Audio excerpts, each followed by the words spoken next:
Hi guys, ngayon nandito kami sa likod bahay, sa garden. Kuha tayo ng maraming cherry tomatoes. So, ayan o ang pupula, hinog na hinog. So, idadry po natin yan sa dehydrator or gagawin ding tomato sauce para may magamit tayo sa winter. So, ang dami ng bunga, ang dami ring nasasayang kasi hindi naman lahat namin nakukuha. Kasi may iba pa rin namang mga prutas na dapat kuhanin. Ayan si Daddy.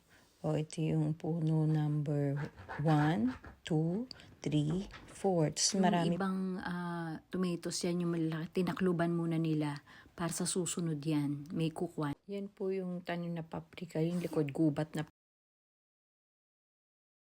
So, sa umaga, pagpunta namin dito ni Leila, mamamapak lang kami ng cherry tomatoes. Tapos si Leila, ayan, mahilig maglaro ng tubig. Tuwan-tuwa yan. Bye-bye!